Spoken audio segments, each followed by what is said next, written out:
My name is Chris, My name is Adam. and together we designed the new LEGO Batmobile. Well, the set is the 1989 version of the Batmobile, the one that was featured in the Tim Burton movie. It's probably the biggest LEGO car to date. We think it's going to stay the biggest one for quite a while. There were quite a few features that we wanted to include in the set.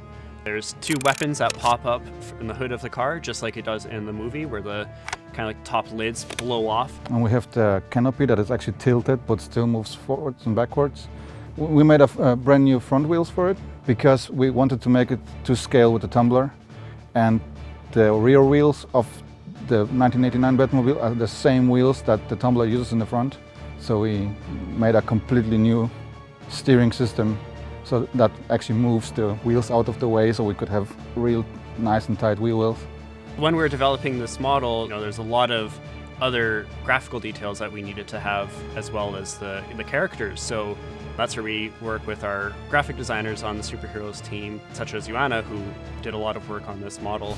Actually, in this model, the model designers done an amazing job at capturing all the details. So we didn't really use a lot of stickers on the outside of the model. We mainly focused on the inside. So the hubcaps on the model are newly decorated.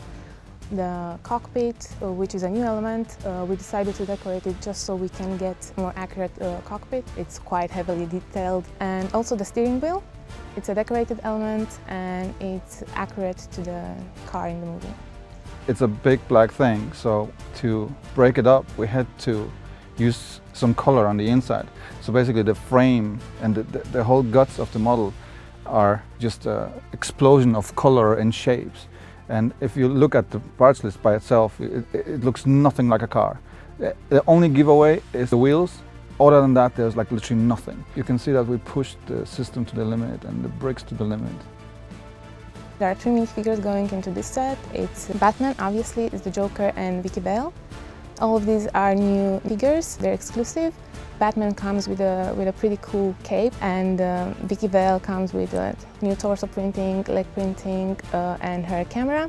And obviously my favorite, Joker, he has such an amazing print on torso and legs. Once we decided on what outfits they're gonna wear, we have the reference and we try to translate that into LEGO language. So we're trying to take those elements and transform them into minifigures. And so like trying to bring minifigures to life.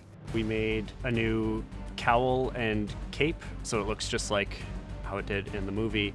And one of the fun things about that is in the movie, he was unable to turn his head left and right. The helmet was fixed to his shoulders, and just like the LEGO version, because it's all one piece that slides over the minifig, he also can't turn left and right, so it's just like the movie.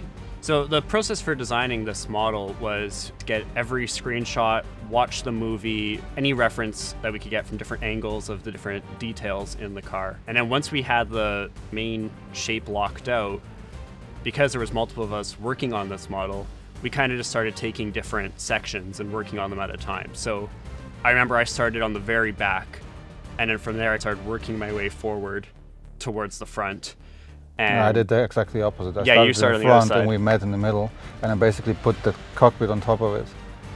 We really spent a lot of time just like obsessing over every detail and curve and iteration after iteration of, is this better, and just constantly questioning everything we were doing. Well, it's the 1989 Tim Burton Batmobile. It's the one that redefined the whole genre. Before it was all wacky and not so serious, and then whatever happened after 1989, after the Tim Burton one, that's what we know today. Like every single one that was since then is built up on that one single movie and on these designs. It's the first one to really have like the giant swept back wings and just having such an aggressive and mean shape.